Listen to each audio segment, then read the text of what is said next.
Hello, and welcome to a bonus episode of the Cooler Guild. I am your host, Coop, and joined with me, as always, is my co-host, Van. What's up? On today's episode, we'll be discussing the Reigns win. That's right, a win. What? In the Summer Cup, first Summer Cup match of the whole Summer Cup. Yeah. And that marks their first win since May the 3rd. It's been a long time it's coming. Been quite the journey. We'll also be going into some other happenings, the WOSO world. Yeah, but we got some housekeeping to take care of. The Cooler Guild is part of the Sounder at Heart podcast network. You can either listen to us on the public feed, or if you're a Sounder at Heart subscriber, on the private unified feed with the other podcasts on the network. If you'd like to become a subscriber, just visit our page at sounderatheart.com/the Cooler Guild. New subscribers get 10% off the normal rate, and you'll help support everything we're doing. That's right. Second episode under Sounder at Heart. Loving it. Stoked. Loving we're definitely seeing a little bit of a boost already. Yeah. And just having, being in that world of these wonderful people is great and so informative. I feel like that's, knowledge that I, desperately, appreciate and need. I'd also like to mention something else right now, and that is that we're recording together in the same room for the first time. Yeah, hopefully it doesn't sound like shit. Because we're also set up with, what do you call it? What do you call this thing? I don't even know what it's called, but we've got something. Our mics are plugged in. We're not using our usual stuff. I'm acting like a tech expert. If you want to hire me later for you got a karaoke party, hit me up. If this turns out well, if it doesn't, I Van did it. Yeah, so hopefully it's an interface. It's a USB interface. That's what it's called. My friend Jonathan gave it to me. Thank you, Jonathan. Yeah, it's something new we're working with. Van decided to come down for the weekend to where I'm at, get a little break from the heat. Yep, it's been awesome. I love it down here in Astoria. Yeah, it's a great place. I got to show Van the infamous divot in the yard that broke my ankle. It's gnarly. It's bad. I can definitely see how you did that. Yeah. And then what I don't understand is how you didn't roll down the hill afterwards. I mean, there wasn't much of a hill to roll down afterwards, but I did fall and just lay there for quite a while. I just grabbed my ankle. I was like, oh no, not again. And then I also got to show Van the other infamous thing in Astoria, besides the divot in my yard, the slide. Oh. The Astoria slide. It's great. Yeah. Highly recommend you go check it out. It's a little bit of a chiropractor experience. Yeah, if you're really into violence, it's great. Yeah, they built it with the idea that they didn't want people to be going too fast because it would be too dangerous on the slope. So they decided to engineer and design it with some bends in it. But they're highly degreed bends. It's a hard stop when you hit those little sides. Yeah. And mind you, okay, full disclosure, this slide is meant for children. It does say up to ages 12. Yeah. And we're in our 30s, but that didn't stop us. No. And I do think it shouldn't stop anybody. No, we can still have fun. Yeah. Van went down it 3 times. Did 2. It was nice. That'd be fun in the snow. We don't really get snow here. I know. And if we do, then it's icy and good luck getting down the hill on the ice. But I mean, just put your yak tracks on, get down there and slide in the ice. It's on the, that's what I'm talking about. I don't need to break my other ankle again.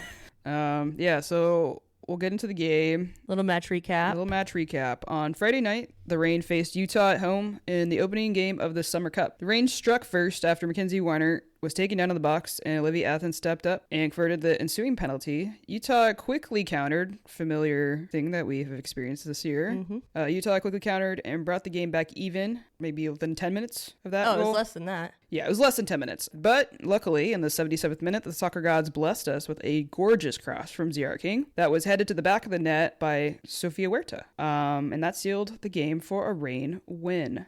This is a dub pod. We're gonna go ahead and call it a dub pod, but it's not the regular season. So we still need our regular season dub pod. We're still waiting for that, but we got to start somewhere. We're hopping on our friends, the Lobbying Scorchers, another Sounder Heart podcast, and their dub pod episodes that they've been able to have many times. They had 6 in a row. I know. They really got humbled the last night. We got to unfortunately watch that together. Yeah. So getting into maybe a little bit of the game. Finally a win. Attendance, not that great. No, awful. Absolutely awful. But the way that they set up buying tickets, so they only had those like 3 sections. Which they had changed that later. Before they had more open, they changed it just because they wanted it to feel a little bit more compacted, not spread out, because that would obviously make the experience maybe a little bit worse. Yeah, they only had those middle sections on the east side of the stadium open, and then the supporter section.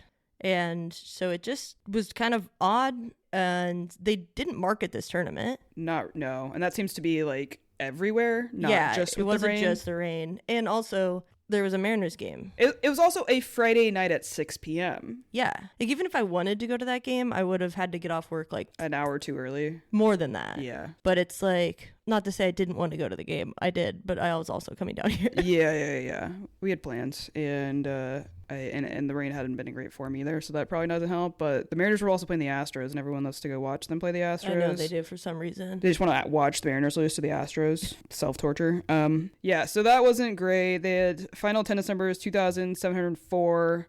Yeah, I mean, you're also missing all your international players, so that's definitely got to be part of maybe people like, should we go or should we not go? Yeah. Well, everyone's gone because they're going to the Olympics. Yeah, it's kind of an inconsequential, Mm-hmm.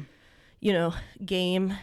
And they just played Utah, so it's not like it was something new, really. But yeah. Yes, it's the second time in 3 weeks. Yeah. But a very notable moment for us here and our campaign for Sam Meza to play. Dun, dun, dun, dun, dun. She got playing time. How'd she look? She looked great. I know. She looked great. I don't know what her fitness situation is. It seems like Laura Harvey's been alluding to there's been some stuff going on with her. Maybe that's why she hasn't been getting playing time. I don't know. It's all still a mystery. But what I saw on the field looks like everything we need and what we've been missing. Yeah, I mean, there's a lot of tenacity there. There's speed that we're missing. Energy. I don't know. Like someone that looks like they enjoy playing. Yeah. No, she looked like so excited to be playing. And that could be just from her not being able to get on the field. Yeah. But I also feel like this is kind of what we had heard about her going into the draft. Yeah. Before we even knew we were going to get her. So I, was saying, Laura Harvey, I just want to know if she's going to be good. I think I can say she doesn't suck. We didn't get much of a view of what she's got, but I'm liking what I'm seeing a lot. Of course I'm biased because we've been wanting this for so long, the entire season. And then we see it and we're like, okay, this is not terrible. And the rest of the team's kind of been terrible. So it's like, maybe this is like a good change that we need. Yeah. And maybe this can translate into like the second half of the season. I'm hopeful. Word I've used many times and it hasn't gone well. And also, Adamas started as well. Something we also advocate for. And to be fair, I think Laura Harvey is trying to make sure she doesn't get burnt out. Yeah. And I think that's something that is respectable, and I don't, want to push on that too much, like as far as she should be playing more, because we've seen what happens to players. We're seeing what happens to players like Kristen Press and Tobin Heath and all these, national team players who are having issues with their bodies, like at this age where they should still be able to play, I would think, and that they're just having to deal with chronic pain issues. Yeah. And I don't want to see that with these young players that are getting pushed into the league so young. Yeah, getting pushed into the league, as well as, we don't always pay attention to what's going on in the background with like their youth national team stuff. So a lot of the times, we're like, oh, they weren't at training. And it's like, oh yeah, they've been at a 2-week youth national team camp. And then they come back and we're like, why aren't they starting? Yeah. Just because there's not a lot of media surrounding the youth national team. And, even trying to look up their schedule and like when they're going to be gone has kind of been a nightmare. Yeah, it's not easy to follow. Yeah, I get it. And I hope that, Laura Harvey in general, I feel like is pretty good about like protecting players when it comes to playing time. Yeah. A little bit more conservative on that end. Which is probably a good thing for the long term of their especially their the careers. young players. Yeah, because it seems like this is like an investment situation, right? We're bringing these players in not because we think they're going to be impact players right away. They definitely have glimpses of being able to do that, but we're not expecting them to be a Megan Rapinoe right away. Exactly. And, with Adamas, the 2 youth players that we recently signed, they played with her on the youth national team system. Yeah, and everyone they're like, it's kind of interesting to see this like early like star. We don't know for sure if they're going to be stars, but it seems like they are in theory maybe what the future is of the national team. Yeah. Perhaps. We don't know know what the national team's going to look like. Could it be these 3 players? Maybe. That's like the hope, I think, is that we're going to take them in early, develop them, and hopefully get their careers just going. Yeah, and have them in a training environment that helps them get better. Yeah. I think that's kind of the hope with these like younger youth signings that are, you know, skipping college at this point to sign these professional contracts is to get them into these competitive experienced training environments where they're not just going off to college and playing, you know, with other college kids, and they're, you know, learning under the Just Fish locks, you know, they're getting that kind of training environment and that mentorship, which I think is kind of the idea of this. Ainsley McCammon got a few minutes. Yeah. So that, I think, tells you kind of how serious they're taking these players. I know it's the Summer Cup and we knew that we were likely going to see these young players, but I do think that that's kind of something that tells us that Laura Harvey is serious about these signings. These weren't just signings on a whim. No, and it they had trained with the Reign when they were here a couple weeks ago for the ECNL championship. Okay. And so there obviously was a lot more going into this than just like we were like, oh my God, we signed 2 youth players. It pops up, you know, and then 2 days later they're in the game. They're on the roster. And so I think that's cool to see. I think that confidence in them is really nice from Laura Harvey, because sometimes, as we've seen, she can be kind of reserved about adding people in. And granted, again, this is the Summer Cup. I think that's a nice nod to her confidence in these players. And she mentioned that Bug was probably going to get playing time in the next game. McCammon, and you had looked this up. I didn't clock it and remember it immediately, but McCammon is signed through 2028. That to me says everything about we're taking this player and we're going to develop the shit out of her if we can. Yeah. So, very cool. So aside from the young signings, the rest of the game, what do we got? Honestly, like, still not good enough. the goal we gave up, I was like, that's the same shit we've been doing. Yeah, it's pretty crazy because even with, it's something must be in the DNA of this team, but the back line somehow always gets so pulled to one side. So in your back 4, right, the right winger gets beat over the top, Ryan Brown, and then Weiner has to slide in, Lester has to slide in, and then your left wing back, or left back, is also sliding in, and so you've got an overload, and your center mids are not kind of coming back to help with that, and the organization just looks bad. And so you've got probably their right wing just wide open on the other side, which isn't really a huge problem right away. But when you're getting a shot off and it's deflecting out and it goes to that player that's wide open because... Yeah. And that's the same, like, that was like the same type of goal we've been giving up all season. Yeah, it's an incredible pattern. I'm no coach, but when I notice something, like, I think it's a problem. You've been a coach. I was a goalkeeper coach, and Didn't you? Yeah. Did some other stuff. You're more of a coach than I've ever been and will ever be, so. As a goalkeeper, when I notice those things, when you're looking out and you notice that your players are getting so shifted to one side, leaving players open, for me, that always feels like a threat. But sometimes it can be okay just because that ball is not going to get to them. But when that play comes in closer and they become an option if something happens, that's when it's a problem. And they're not adjusting. Yeah. So you got to figure that out because it's happened a couple times and it's just an organizational issue. And I feel like it's been mostly an organizational issue when Claudia Dickey hasn't been on the field. Yes, we've seen it more when she's not on the field, but we do see it at times when she is, so, which is, you know, to me, I guess I'm just like, I always thought maybe Alana Cook was having a bad year. This is part of a larger problem, and it maybe isn't just her. I mean, I know she's had lapses and all that stuff, but I think it's kind of a big picture. Maybe I don't need to be as worried about her. I just need to be worried about the entire entire back line not doing where they're supposed to be, and all that stuff. So fingers crossed we can figure it out, and then we get Alana Cook back to where she is, because we need someone like her to be playing at her best. I don't know. Lester had a really good game. Oh, yeah. Yeah. We do need someone like Alana Cook playing at her best. I agree with that. But Julia Lester, I mean, to me, watching the game, because I wasn't really paying attention to her necessarily, I was like, there's too much to look at. I mean, she was, to me, played fine in the game.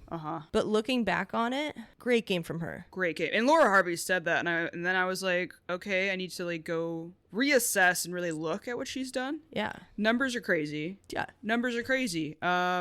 Let's pull some of the stats up for Leicester. Where did I put them? Yeah, she Scratch played for that. Louisville. It's her first game for the Reign. First game for the Reign, which is crazy because we did like go out and acquire her, right? And we hadn't seen her, and I was just like, well, why do we go get her if we're not playing her at all? I kind of even forgot that we got her because like literally she just hasn't been anywhere. And she had the second most touches for the Reign. McClernand was number 1, so no shock there. Leicester had the number 1 most completed passes for the team, 45. That's great. And not only that, but her pass percentage completion, 81.8%. That's so, like, that's just like... From a center back. Yeah, and that's exactly what you need. Someone who's doing their job. And also, if you're passing that well, that means you're helping out the attack. And helping that build up. Well, she played a couple of balls that were very reminiscent to things that I've seen other teams be really successful at in this NWSL season, which is that center back kind of pushing up with the ball and then playing that really threaded pass through or that ball over the top into space. Yes. We need that. We've seen that Cook do that when she's playing really well. Yeah, and that's something that I always think, especially in a team that is having trouble breaking into that final third, is something that can be really valuable. Yeah, definitely. I think we've been kind of seeing a rotation with center backs, and Lou Barnes was out again. And we also, like, long term, we're still figuring out what we're going to do about replacing Lou Barnes. We don't know when she's going to retire, but it's definitely approaching, I assume. So is Leicester maybe somebody we can put in the mix now? Maybe. I don't know. They've got a thing for Shea Holmes that I don't understand. I like Shea Holmes. I think the center back situation is a situation, and we don't have like an obvious choice of people back there of like these are the two you'd always choose. Yeah. Because as much as I love Lou Barnes and she still has great games, she's lost speed, obviously. So that's not great. I just have a hard time with Shea Holmes because we haven't really seen her play that well. Not well enough, not better than any other center back we've seen in there. And I also have a hard time with it because she was a UW player. I know Leslie Gallimore's affinity for UW players. Yeah, you can and see I don't want, like, I really don't think that should cloud the decisions. Right. Yeah. You shouldn't just be playing just because your GM, like, you coached at your school for 100 years. Yeah, 100 years. The exact number. It was a long time. It was. Yeah, that's fair. And I mean, you can see we've got UW all over our team, which isn't. And what's that doing for us? Which, yeah, I would say it's not really a bad thing. They're not a Power 5 school. I don't know why that's the thing. I'm just like, what has UW done that warrants this? Nothing. Recently. Absolutely nothing. Yeah, recently not much. I don't know. Like, we got Olo out of UW. I think that was a great signing, but like elite? No. Solid. Yes, definitely solid. But yeah, it's I don't think UW needs to be treated like it's I don't know. Like these players are coming from Barcelona. Yeah.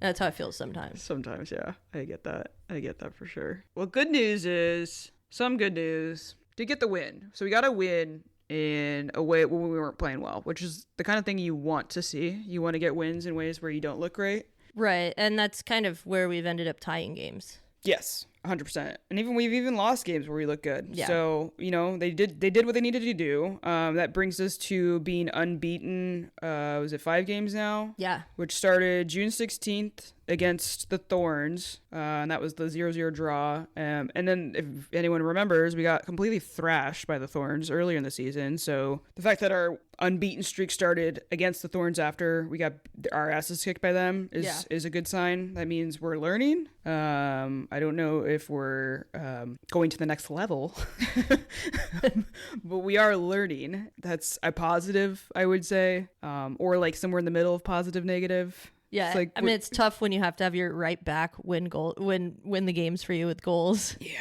which she hadn't scored.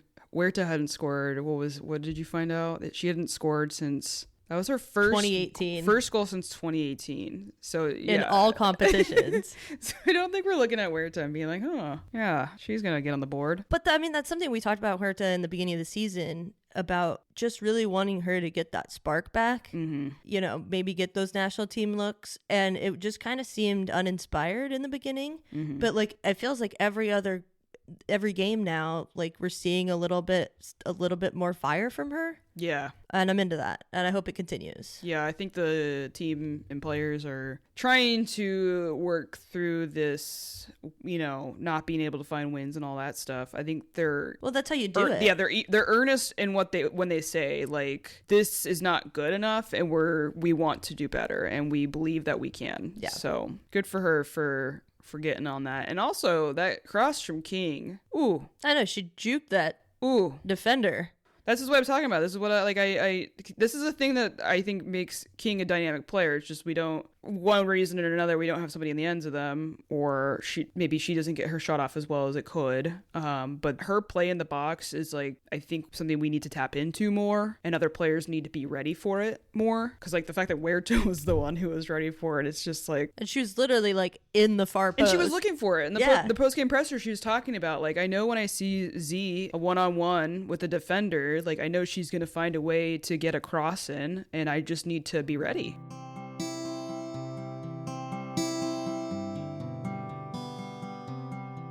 Players seem to be interested in this tournament, which is kind of good.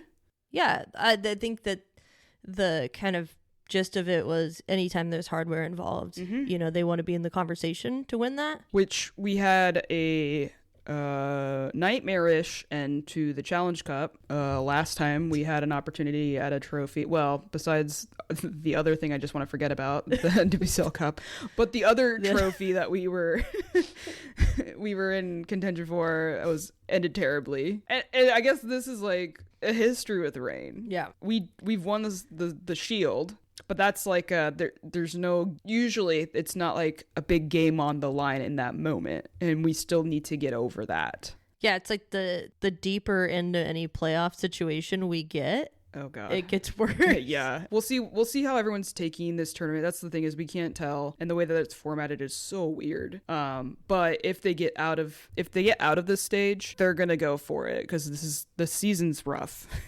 Yeah. Season's rough. They need something to fight for and to prove that this isn't a wash. The season isn't a total wash. Yeah, I think that too. I worry about how conservative Laura Harvey will be about it. This is supposed to be just fun. That's the thing is, to me, is I don't want her to take it too seriously, because I do think this thing's supposed to be fun, and I think the more fun they're having with it, the more success they might have. Yeah, it's a time for players to get minutes, crucial minutes within a tournament that has a lot of the same players that you're going to be playing in the regular season, but just without the consequences of points that matter for the rest of the year. I think it could be one of those things where if they keep going, if somehow they're able to get the trophy, that could be the thing that, especially since like in theory we're going to be signing somebody this summer. In theory, no. If we don't, we will riot. If we get this trophy, if we get a signing, this is maybe the one thing I can see as having a path towards the playoffs. Yeah. But that's a big if. It's a big ask. I don't think this tournament's going to be easy to win by any means. Not at all. This game was close. We didn't look spectacular. No. And it was another toilet bowl. Like the two worst teams in the league. Two worst teams, yep. So we're still not last place though. So I still not last place. We're going to hold on to that as long as we possibly can. And I think too, like, talking about this tournament and how else it can be important is there's just momentum, that's at stake too. Mm-hmm. Because we had a little bit of momentum coming into the break, just because the sale and then only losing a couple players to international duty, and then really being able to get these younger players in, and then getting a win in the first game. If you can kind of keep that going and keep that excitement level up in the players, in the fan base, and bring that into, at least be competitive in this tournament, and bring that into the regular season after the Olympics, I mean, you can really only go up from there. Yeah, I think this is a chance for the players who aren't starting, prove that maybe they could be the solution too for what's been going wrong. Yeah. So and that does mean getting good results. Yeah, everybody's fighting for their little spark, and to get in and make an impact, and to be a game changer. And I love seeing that when you bring in younger players or players that haven't been getting minutes, and you're like, dang, all right, like you can tell that they want it. And I think that's something that came from Sam Maisel last night. I'm sure she's missed playing. Oh God, I bet. Playing in a match is just like a different experience. Yeah. How'd you feel about the Adames performance, since we always go on about how much we would like to see from Adames more? What'd you think of her starting and what she looked like on the field? I thought she looked good. I mean, it wasn't great. Yeah. But she put balls into dangerous places. And I just think, again, she, for her age, she's just seems very put together on the field. Composure seems totally there. Mm-hmm. She seems very ready. Yeah. Which is great. So we'll see kind of what we'll get from her going forward, but I think that she played well. I don't know if she's going to be going to the Youth World Cup or the U20 World Cup. Mm-hmm. You know, Harvey wants to make sure she goes in there in good form. Yeah. Because that experience that she's going to get there is going to be really, really valuable. Yeah. So it can't be taken lightly that she's going. Well, Harvey used to coach the U20 team too, so she knows Adam as well from that. Yeah. And so you want to, like we were talking about previously, you want to make sure that those players are healthy and taken care of going into that. Yeah, can't burn her out in this tournament. I hope she does well. I hope she gets some good playing time there. See if we can find streams of it, because that stuff is always like all over the place. Yeah, when we find that stuff, we'll share it on the Cooler Guild Twitter. Yeah. Were there any other positives from you from the game? Not really. I've got one, and it was kind of sporadic, but I thought Mackenzie Weiner in the beginning of the game, first 3/4 of the first half, she looked tenacious. I mean, that's really how we got that first goal. Yeah, she earned the penalty. She earned the penalty. She got pushed down kind of in the penalty box, maybe a little soft, maybe should have been called penalty, but gets up, goes and wins the ball back quickly. So the fact that the Utah defender had to hack her to try and get to the ball, and then bam, penalty. Yeah. And there's no VAR in this tournament. But it did look like a penalty. It did look like a penalty. It was called a penalty. Yep. That's how you win that first goal. So couldn't do it without her getting up and trying to just, I don't know. To me, when she got back up, I was like, she's trying to like she wants a spot. Yeah. She wants more playing time, and she's going to prove why she deserves it. And I think she did. I think that you got to keep giving these players meaningful minutes in this tournament. Yeah. Just so that they have that opportunity. And you got to give Olivia Athens her flowers for converting that penalty. Yeah. And she played really well. She did. Negatives besides the goal. Our favorite and first Cooler player of the match, right? She was our first. Yeah. Ryan Brown went down with an injury, and it did not look good. She immediately, and it was a no non-contact injury, and I watched it on slow-mo yesterday, and her knee does something funky, and they were definitely like yanking on it, which they do to do like the on-field ACL testing. I know this from experience. And it looked to me like it was moving a lot. So I don't have high hopes for that. I have high hopes for her. Yeah. But just from what you could see when they were yanking on it, and the look on her face, you could tell that. Which sucks, because she was becoming, to me, an obvious starter. 100%. Like super, super obvious starter. I mean, I think that's obviously any player would be emotional after something like that, because everyone just watches it everywhere in the league and in the sport. But I feel like you could tell with her reaction, it's just like, fuck, like. She fought so hard to be she in did. this position. Yeah. And to be getting these minutes and like this kind of recognition finally. And then for this to happen, I'm heartbroken for her. Yeah. I'm heartbroken for her. I hope it's nothing crazy, but man, I don't know. I hope for her sake that it's nothing serious. It didn't look good. I think it's going to be serious. We're just being speculative, but speculative in a way that we've been watching tragic knee injuries plague this sport. Since I did mine. Yeah, fellow victim. Thoughts to her. Well wishes. Really, really, really bummed out for her. Ryan, if you want to do something in recovery, you're welcome to come on the show. Yeah, always. We'd love to especially have you. For our first Cooler Player of the Match of our podcast. Yeah. It'd be super cool. We are fans, so big fans. Wish you well. We do. Anything else you want to cover from the match? It was a win. It was a win. It was really exciting. I was so excited. I was thrilled. And then the next morning I was like, oh man, it wasn't even an NWSL game. I know.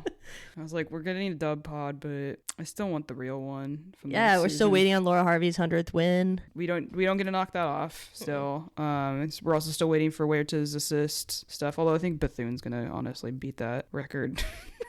Yeah, but pretty quickly. You'd like to have Huerta have it at some point. I remember saying, like, I think we're just going to have that for a long time. But then I remembered, Craig Bethune exists now. And I'm not mad about it. But I'm like, she's clearly going to be doing well for a long time, I think. So if she stays in the league. That's true. Does she want to go elsewhere? Maybe. Also, she's with Michelle Kang, the person who wants to wheel and deal, I'm sure, going forward. Yeah, post-match presser. Harvey talked about the new signings. We already touched on this a little bit, but it was kind of interesting to hear her say, like, we're serious about these signings. They want to develop players. It was kind of funny that they were talking about, like, wishing that we could have got Adamazin last year.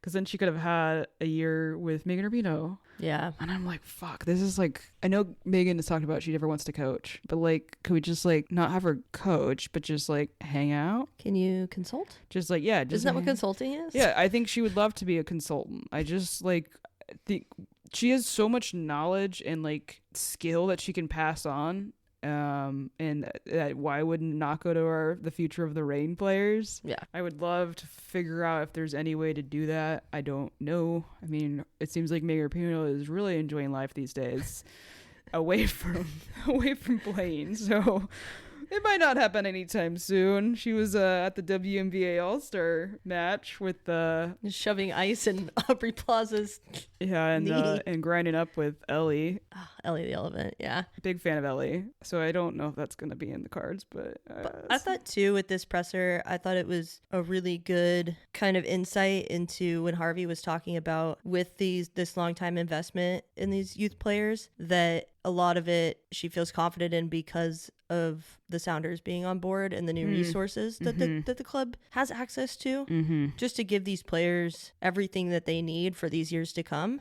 Yeah. And so that long time investment is made easier because you've got a long time commitment with your owners. Yeah. Yeah, I think that's big. It did seem like this is one of those things where we know the Reign don't usually take the draft seriously. Plus, you do have to rely on having those high picks. I think this is a way around that. Yeah, and I think that we're gonna get high picks in the next draft. Maybe both. Why not everything? Let's do all. Suck and get high draft picks, and also just pick up anyone that might be a high draft pick later if we didn't scoop them up now. We put out a note, and if anyone will probably do this going forward, but we put out a tweet like if anyone has questions or notes on the matches, we would love to cover it in the episode. We got our first one from the first and only. Well, don't tell people it's only. We're gonna pretend like we have. They can go on Twitter and look it up. We themselves. have so many. This is the only one we had time to get to. Demand is high for us and our insight. From @thespicycurry. Should Sam Meza have played before tonight? Like maybe in every game, she's incredible! ! Yeah. Yeah. If she could. If she was able to, yeah. Yeah, totally. We don't know if she was, but yeah. I think we covered why.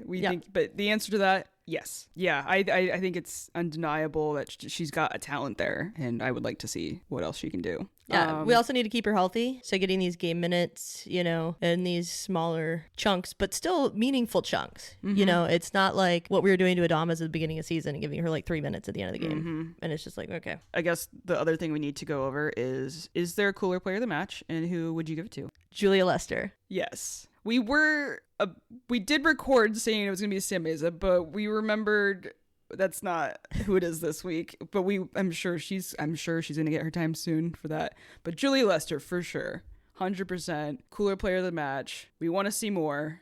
Yeah. I think that's maybe sometimes where we're at when we give these out. Is it's more of giving credit to players that maybe don't always get that credit. I do think that Laura Harvey was very impressed with her and made sure that she knew that, but that doesn't mean she's going to get into the starting lineup immediately when things return. Right. So we're going to be here and pushing that. Well, and I think that she's probably going to get a good amount of time in this tournament. So it'll give us more positives to check in her little column so we can keep pushing it. Yeah. Don't let us down, Julia. No. Jules. We're calling her Jules. We're going to pretend like we're besties with her. Call her Jules as well. Yeah. So congratulations. Welcome to the Cooler Player of the Match Hall of Fame. Welcome, Julia Lester. Sam Meza, you got to wait your turn. Not much longer, probably, though. Not if it keeps going this way. I'm just going to say your name every time. Thank you for listening to the Sounder at Heart Podcast Network, which now includes No Sarietes, Lobbing Scorchers, and the Cooler Guild. We've been independent since August of 2023, but need your support to make sure it continues. Although this podcast is free, it's only made possible by your continued support. Memberships start as low as $25 a year, which not only helps make podcasts like this one happen, but also gets you access to everything we produce. If you're able to support us at higher levels, starting at $75 a year, you gain access to a host of other perks, most notably entry into our members-only Discord, where the smartest, funniest, and most engaged commenters share their thoughts and ideas. To find out more, just visit sounderatheart.com and click the subscribe button in the top right corner. Thanks for listening. Moving on, we've got the Olympics coming soon. Yeah. We will be at the watch party at Rough and Tumble on July 25th for the U.S. versus Zambia, right? Yep. So we'll be there. You can meet us in person. Yeah, we'll have a few little sticker decals to give out too. So if you want to snag one of those and we're one of our listeners, please do. It's our first merch. Not super big. I wanted to make sure that they weren't taking up your entire laptop or whatever you put them on. They're really nice though. Yeah, that watch party's at Rough and Tumble. The rain pushed it in there. Thing we can share that on the Cooler Guild Twitter. We will be there in person. Yeah, and I don't know if we covered this at all, but some news with the Olympic roster for the U.S. Women's National Team. Macario will no longer be taking part because of some knee issues once again, which is kind of just, I feel so bad for her because this has been like, she should be right now like in the prime of her fucking like career from what we've seen from her. The ceiling is so high for her. And it's been over 2 years. And they bring in Lynn Williams, who was an alternate, onto the, Olympic roster. I don't see how it's not like for like. No, not at all. Which we didn't, to be fair, we didn't have anyone like for Macario. There's no one like her. Yeah, exactly. But Lynn Williams, I'm not hyped about it. What'd you think of the friendlies that we did going into? Okay, so first of all, because we did want to talk about this, we didn't make notes about this, but I will say I didn't need to make notes about it because it was like watching the rain. Oh God, it was so. I mean, I would say it was a faster pace rain version. Yeah, for sure, but like just more opportunities on goal. Yeah, chances, yes, but not really doing a lot with them. No. Not really doing much with them. It was really a whole lot of nothing. It was listless. It looked uninspired. And it really, when we were at USLW playoffs, I had this saying that was like keeping me together, which was cautious optimism. Mm-hmm. And I think I might just play into the thought that maybe Emma Hayes was just screwing with everything to see what she could do. Mm-hmm.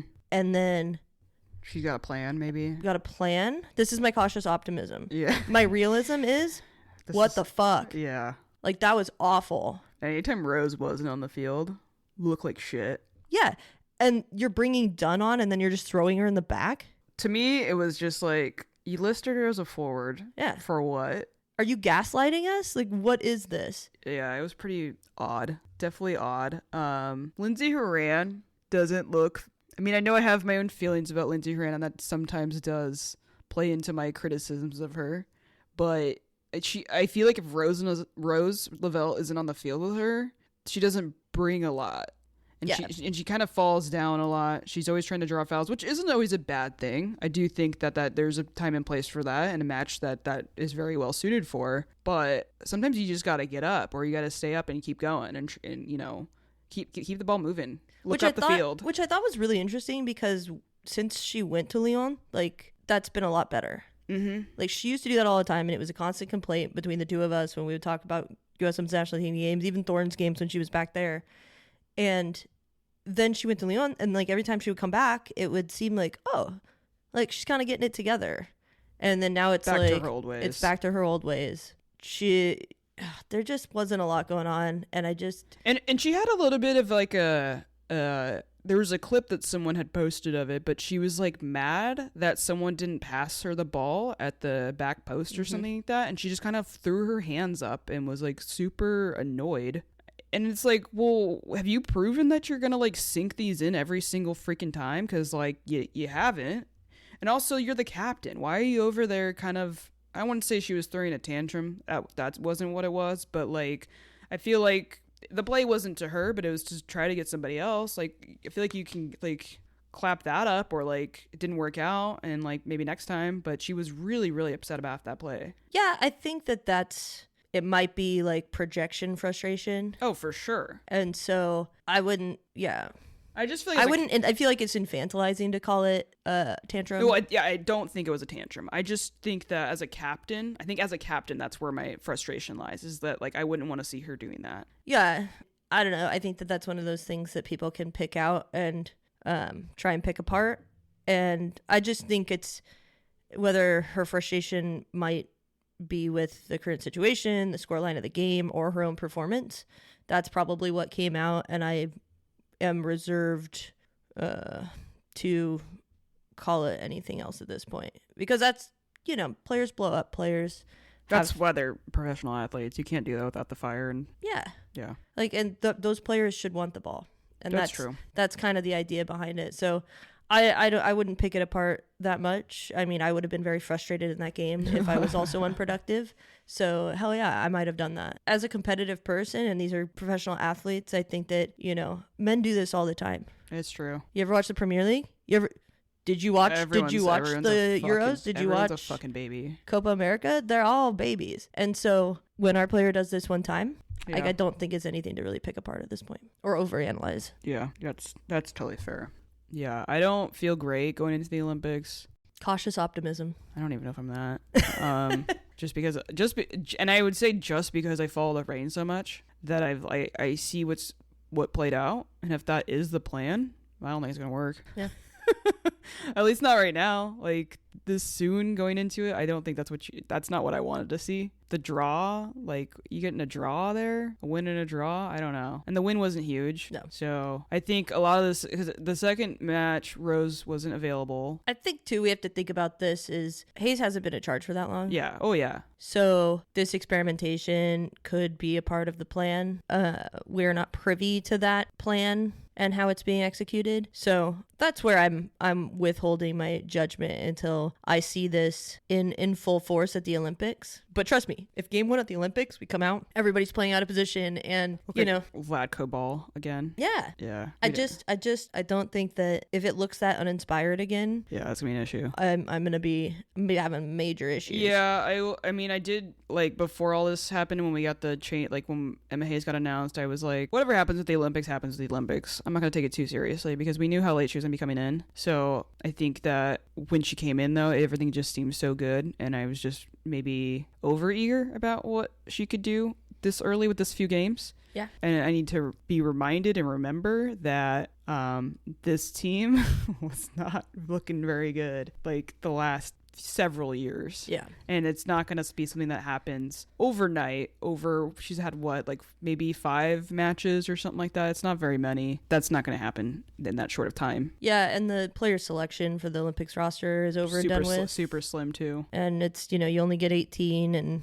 I could argue that there are some players that deserve to be on that aren't, and Macario being gone, it's kind of, the Olympics are an interesting tournament. They need to expand that roster. I mean, they might, just because of injuries. I don't think it's ever going to be any more with the ones that are actually part of the roster. They might add more alternates, I would think, but who knows? They're kind of stingy with that stuff, and they think that's part of the Olympic draw, is that, like, it is only supposed to be so many people. Anything else we got going on? Our next match? Next match, it's going to be on July 28th at 3 p.m. And that is against Club Tijuana. Mm-hmm. And that will be in Seattle again. So if you want to go watch the rain and go maybe see Sam Meza, for instance. Yeah. Wow. And if you want to go see the cooler player of the match, Lester might also be on the field. I would guess should probably be on the field. So that's exciting. You can go watch that. 3 p.m. Sunday. Yep, 3 p.m. Sunday, the 28th at Lumen. Yeah, go check it out. If you want to watch the game, it'll be on Paramount Plus and NWSL Plus. No clue what to expect from that. Interested to see what we look like against the Liga MX team. Yeah. That'll be fun. We did want to give a couple special shout outs. We got, drum roll please, Our first paid subscriber. Hey! And Woohoo! so our first paid subscriber, it might be some relation. It's my dad. Shout out Dennis Crisp. Yeah, we've got a link. So if you do, we did mention at the beginning of the show, but there is like a special link, so that if you sign up for Sounder at Heart, we'll kind of get a cut of that, and so we can put that back into the show and all that. That's all we do with it, for now, unless we start, making millions off of this. Then I can't promise anything where the money goes. But yeah, so thank you, Dennis. Shout out Matt for sending us an email. Yeah, we finally got our first email. He is a Latsko Adamas stan, and we love that. Yeah. Always big fans of those. So thanks for that. Kind words. Appreciate it. And our locations are just, our listener locations, we're everywhere. we're everywhere. We're all over the Seattle area, obviously. Mm-hmm. We got Snoqualmie. We got Gig Harbor. We're international too. Yeah. Norway. Brazil. Germany. Frankfurt, Germany. Yeah. Frankfurt, Germany. Shout out to you. We've also had a pretty steady... There's someone out in South Dakota who's been a loyal listener. So shout out to you. Unless you're on a VPN and we don't know. Yep. You could just be pretending you're in South Dakota and you're not. So in which case, never mind. But yeah, that's I think that's pretty much all we got for this episode. After the Olympics and the next rain game, we'll probably queue up a new bonus episode. Thanks for everybody who's been listening and following so far. You can always follow us on Twitter, Cooler Guild Pod. Email us. Love emails. All one of them that we've gotten. Email is thecoolerguild@gmail.com. And again, that link, if you want to go and subscribe, there you can always subscribe for free to Sounder at Heart too. You don't have to pay. It's just those paid memberships help kind of fund everything. Website for us, sounderatheart.com/thecoolerguild. It's always helpful if wherever you're listening to this, give 5-star ratings. Rate, review, subscribe. We appreciate all of you. Yeah. Till next time. I'm Coop. I'm Van. Let's hope for another dub pod. Fingers crossed. Fingers crossed. Bye. Bye.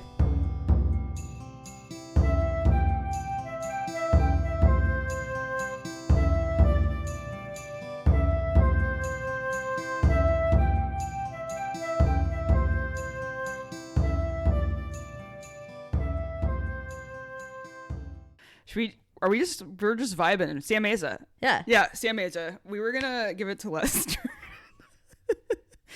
But fuck it. I forgot we talked about that last night. Yeah, we did talk about this last night. We were like, we should give it to Lester. We'll wait till Sammy does some a little bit more. But